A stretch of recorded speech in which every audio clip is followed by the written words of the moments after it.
Bismillahirrahmanirrahim. Assalamualaikum warahmatullahi wabarakatuh. Selamat datang di cerita kita kali ini. Semoga apa yang kita bahas hari ini dapat membawa manfaat, inspirasi, dan hikmah bagi kita semua. Jangan lupa subscribe terlebih dahulu, dan jangan lupa aktifkan lonceng notifikasinya agar tidak ketinggalan dari cerita-cerita terbaru kita. Sebelum kita mulai ke ceritanya, jangan lupa siapin kopi terlebih dahulu, biar dengerinnya fokus. Langsung saja kita mulai ceritanya. Pada akhir abad ke-19, di tengah perkampungan Betawi yang dikelilingi sawah, kebun, dan sungai-sungai kecil, hiduplah seorang pemuda bernama Pitung. Ia berasal dari keluarga petani yang sederhana, namun dikenal sebagai pemuda tangguh, berani, dan memiliki hati yang tulus. Kampung tempat Pitung tinggal berada di bawah kendali pemerintahan kolonial Belanda yang sering memeras rakyat kecil melalui pajak tinggi dan berbagai kebijakan yang menindas. Pitung lahir di sebuah desa kecil di kawasan Rawa Belong. Ayahnya, Pak Piun, adalah seorang petani, sementara ibunya, Mak Pina, dikenal sebagai wanita yang bijaksana. Meski hidup sederhana, Pitung tumbuh menjadi anak yang cerdas dan rajin mengaji di langgar milik Guru Rawin, seorang ulama terkenal di kampung itu. Dari Guru Rawin, Pitung tidak hanya belajar agama, tetapi juga ilmu bela diri silat. Ia dilatih dengan keras untuk menguasai berbagai jurus dan strategi bertarung. Ingat, nak, pesan Guru Rawin, silat bukan untuk sombong, tetapi untuk membela yang lemah dan menegakkan keadilan. Pesan itu terpatri di hati Pitung yang sejak kecil menyaksikan bagaimana rakyat kecil seperti keluarganya sering ditindas oleh tuan tanah dan pejabat Belanda. Saat Pitung beranjak dewasa, ketidakadilan semakin merajalela. Para petani sering dipaksa menyerahkan hasil panen mereka dengan harga yang sangat rendah. Banyak warga kampung kehilangan tanah mereka karena tidak mampu membayar pajak.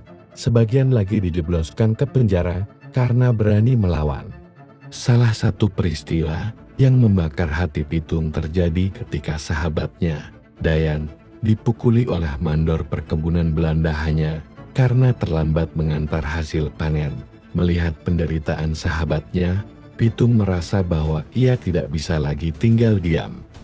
Bersama beberapa sahabatnya, seperti Ji dan Rais, Pitung membentuk kelompok kecil untuk melawan ketidakadilan.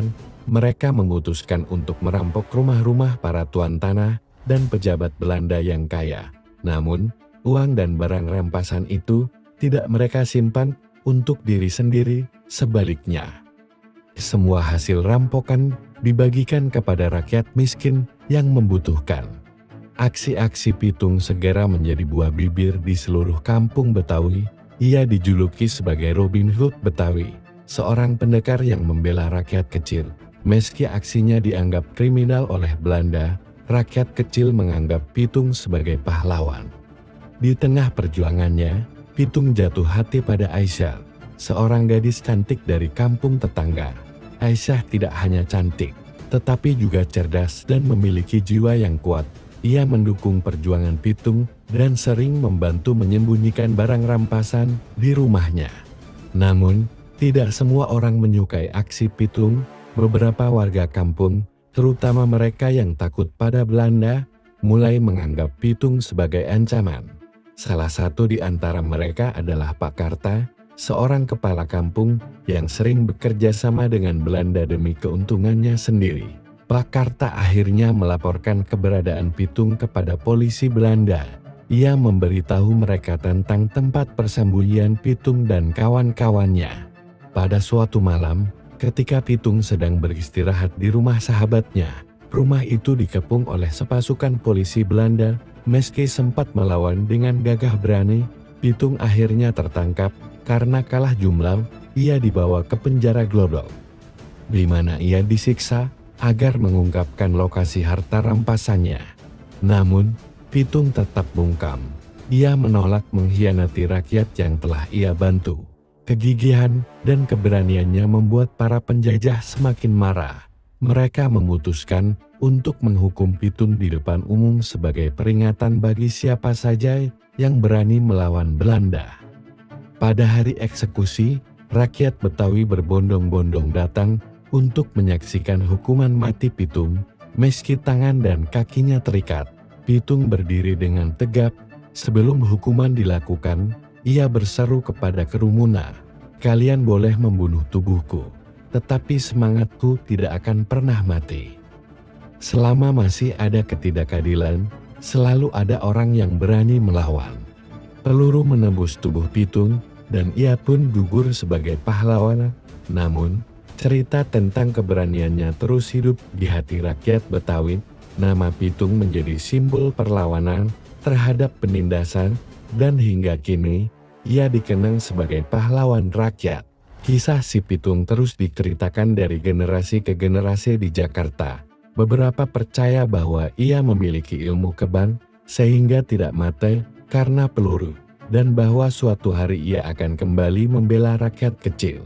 Legenda si Pitung bukan hanya cerita tentang seorang pendekar, tetapi juga tentang semangat perjuangan, keadilan, dan keberanian melawan ketidakadilan. Hingga kini, nama Pitung tetap harum sebagai simbol perlawanan rakyat kecil yang tidak pernah menyerah. Terima kasih sudah menonton.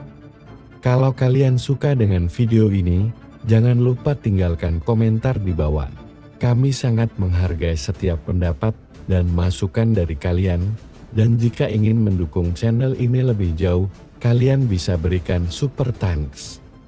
Setiap dukungan dari kalian sangat berarti bagi kami untuk terus berkarya dan memberikan konten terbaik. Sampai jumpa di video berikutnya.